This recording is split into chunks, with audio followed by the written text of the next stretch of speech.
O Flamengo jogou uma vez depois do Palmeiras, que foi na segunda rodada. Minha pergunta é simples. Hoje, como foi a primeira vez que o Flamengo jogou depois, um dia depois, né? Minha pergunta é: isso condiciona, de alguma forma, mentalmente, psicologicamente, né? O futebol é um esporte psicológico, ou até estrategicamente no jogo, ir para campo, sabendo do resultado de um concorrente direto ao título, muda alguma coisa? E se sim, se eu acho que há um desequilíbrio aí nas configurações dos jogos? Obrigado. Cara, eu particularmente entendo que não, né? Nós entramos na competição já conhecendo e tendo alguma experiência, né, de prática. Entendemos que, sim, são concorrentes diretos momentaneamente. Depende muito de nós fazermos prevalecer, né, o favoritismo, isso é muito relativo. Temos algumas experiências, dentre elas a mais recente, Botafogo, ano passado, né? Então eu entendo que não. Lógico, se houver um bom senso para que as equipes se enfrentem com um equilíbrio de dias iguais, acho que essa equidade é algo que a gente busca, mas nós não disputamos com time A, time B ou time C. Acho que a competição ela faz com que a gente, a cada jogo, ela tenha que pontuar e fazer o seu melhor, então não dá para direcionar para um diretamente. Complementando, o que eu posso te dizer é o seguinte: igualdade. Tem que ser igual. Ou parecido, no mínimo parecido. Não pode ter muita diferença, não. Queria que vocês analisassem o jogo pra gente, um jogo que o Flamengo teve muita consistência defensiva e muito volume ofensivo também. Fez um jogo equilibrado nessas duas ações, concordo, a que tu te referiste. Fez um primeiro tempo com um volume muito grande, talvez tenha tido no goleiro adversário o nome do jogo. Voltou no segundo tempo, os primeiros 10 minutos, o ímpeto maior do Atlético Goianiense, a gente tomou em seguida, fez o 2-0 e teve muito próximo de fazer o terceiro gol, então ele teve essa consistência. Eu digo assim que ela é de equilíbrio: ações ofensivas, ações defensivas, bolas paradas ofensivas e defensivas. Quando a gente equilibra essas ações, a gente seguramente está numa performance boa ou muito boa, que não foi o caso. Tite, queria te perguntar em relação à tua escolha pelo Matheus Cunha hoje, o que motivou? Se os jogadores que foram descansados hoje, que foram poupados, sei que você não gosta. Cuidar sem poupar. A gente cuida, a gente não poupa. Ninguém poupa ninguém. E volto a repetir, eu não sou nenhum... depende do resultado para estar técnico do Flamengo. Se não der resultado, tu acha que vai ficar como? Então, é cuidar sem poupar. O De La Cruz vinha sentindo já desde... É uma área médica, mas eu vou me permitir, desde da Copa América, os dois tendões muito fortes. A gente tentou ainda, e ele também, para ver se tínhamos a possibilidade de contá-lo no banco, para contar com todo mundo. Não tinha condições, ele precisava, clinicamente, eu estou até antecipando isso, né? O Luiz está balançando a cabeça da área médica, mas estou antecipando, ele não tinha condições nenhuma. A outra, a gente tem que ter critério e tem que ter bom senso. O Cunha é o goleiro da Copa do Brasil. Não porque eu dei, porque ele é um grande goleiro. E o ano passado, quando tínhamos 3, eu coloquei para a direção. A gente não pode ter 3 grandes goleiros, a gente tem que ter 2 e um menino emergente. O Rossi vem fazendo um grande campeonato, mas tem ali 2 grandes goleiros, um para a Copa. E aí, por que eu estou falando de bom senso? A gente vai jogar um jogo decisivo. Foi o jogo anterior, um dos jogos, isso a gente já tinha conversado com a direção, um dos jogos ele ia jogar no Campeonato Brasileiro para que justamente desse a oportunidade de ritmar, de sentir o calor, a pressão, a expectativa. Ele poderia ter sido o jogo contra o Vitória, né, Bruno? A gente colocou essas possibilidades, a gente conversou, do jogo contra Cuiabá, ou esse. As coisas foram desenrolando. Esse. Por quê? Porque tem que ter bom senso. Para que possa... E quando eu defini as duas situações, é interessante a grandeza do Rossi, quando eu chamei, juntamente com o Maia, juntamente com o Heller, juntamente com o Lucão, e coloquei, a decisão, ela é de jogar esse jogo, o Cunha também. Porque está fazendo um grande campeonato, tem toda uma sequência, e nós temos, também importante. O Rossi consentiu porque sabe que a função do goleiro também tu precisa estar apto. Então a grandeza da liderança de um grande goleiro, que é o Rossi, e de um grande atleta, que é o Matheus. Comprovou e teve essa oportunidade. Agora é fácil, né? Mas ela é difícil essa decisão. Queria falar um pouco sobre o Lohan. Um jogador que despontou bastante no time titular, muito jovem, oscilou, e agora é o terceiro jogo consecutivo que ele não é relacionado. Queria que vocês explicassem um pouco mais sobre a linha de raciocínio para essa decisão e se vocês pretendem voltar a relacioná-lo num jogo como o de quarta-feira, por exemplo. Lohan joga muito. Lohan joga muito. E como um garoto também, ele vai oscilar e vai ter a possibilidade de reeducá-lo e reconduzi-lo. E esse é comigo. Eu falei com ele dentro do vestiário. Tu vai conversar comigo amanhã para conduzir essa situação. Porque ela é de evolução. Ele é de jogar na base, tal qual o Matheus Gonçalves jogou. E essa formação desses jogadores mais jovens, a gente tem essa experiência. O Kleber é muito próprio de trabalhar com garotos jovens, de ter esse feeling, esse approach. O César não, o César é mais cascudo, velho. Mas de fazer essa condução, essa maturidade, essa calma, para que possa reconduzir e retomar o melhor padrão. Quería hacerle una consulta extracampo. Esta semana conocimos una situación familiar un poco delicada de Eric Pulgar. Y le quería preguntar por cómo lo han abordado como comisión técnica essa situação. Eu tomei ciência, porém não profundamente. Nós, né, tomamos ciência não profundamente.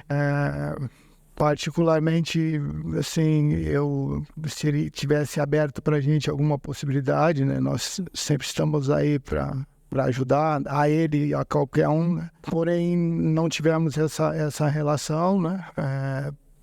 Em termos de comportamento para conosco nos treinamentos, não teve nenhuma alteração. Então, entendo que isso é muito particular, né? Não dá para você invadir a vida de alguém, de qualquer pessoa, por mais proximidade que tenha, por mais que possa ajudar sem essa abertura, né? Eu vou invadir. Vou me permitir invadir. O Eric é uma grande pessoa e valoriza a sua família muito grande. E isso é digno, isso é muito digno. Ele valoriza os seus familiares e as pessoas próximas. Conceitualmente, isso é de uma dignidade muito grande. Ele há de fazer assim, ó. Vem cá, e se sentir acolhido, ou acolhida, ou acolhidos. Ontem, depois da derrota pro Vitória lá em São Paulo, o Abel Ferreira admitiu que o Palmeiras passa por um mau momento, né? E eu queria saber de vocês se a comissão técnica usa a fase negativa do adversário, no caso do Palmeiras para quarta-feira, se usa essa fase, esse momento negativo para projetar alguma coisa, algum ponto específico da preparação do Flamengo para esse jogo contra o Palmeiras na próxima quarta. Cara, nós temos que cuidar de nós, né? A gente tem diariamente aí muita coisa a ajustar, a resolver, enfim. Não dá para direcionar para um determinado clube, independente do que eles possam estar passando lá. Acho que o nosso dever é estar extraindo o máximo de cada um aqui, nos preocupando com o dia a dia. Quando forem enfrentar o Palmeiras, sim, ter todo o cuidado, como sempre foi aqui um retrospecto nosso, não só para o Palmeiras, mas para toda e qualquer equipe. Então é nesse sentido que eu enxergo, né? A gente fazendo o nosso melhor, independente do adversário, a gente vai estar próximo aí de fazer um bom jogo, com um bom diagnóstico e, consequentemente, desse bom jogo trazer um bom resultado para a gente. Professor, eu lembro que lá em Manaus, depois do jogo contra o Amazonas, eu te perguntei sobre o gol, né? O Matheus Cunha era o titular. Você acabou de destacar que o Matheus é o goleiro titular da Copa. Então dá para cravar, quarta-feira ele começa o jogo contra o Palmeiras. E se for isso, qual a importância de ter um goleiro que sofreu apenas um gol na temporada como goleiro do Flamengo? E hoje o Flamengo novamente não sofreu gols, né? Eram 7 jogos, 10 gols ao todo, sofreu gols em todos esses compromissos. Qual a importância e como você conversou com o Matheus Cunha? Porque no ano passado ele falha na Copa do Brasil e aí gera a mudança do Sampaoli na ocasião de tirar o Matheus Cunha e colocar o Rossi para o jogo da volta contra o São Paulo na final. Obrigado. Recortes passados e são situações. Quantas vezes vocês aconteceram de errar nas atividades profissionais de vocês e reconduzir já no outro dia e tal, porque isso é um processo todo de maturidade e de evolução. Isso é perfeitamente natural. Nós estávamos falando do Lohan em relação a isso. E eu e todos nós, é um processo de vida constantemente evolutivo. A outra parte é de tomar gol. Não é o goleiro que toma gol. É uma equipe que sofre gols. Não é uma equipe, não é um centroavante que faz gol goleador. É uma equipe que constrói. Então a gente tem que ter essa percepção. Se não tiver essa percepção, a gente fica individualizando. E futebol definitivamente não é um esporte individual. Aliás, até esportes individuais, eles têm todo um aparato de fisioterapeuta, de fisiologia, de psicólogo.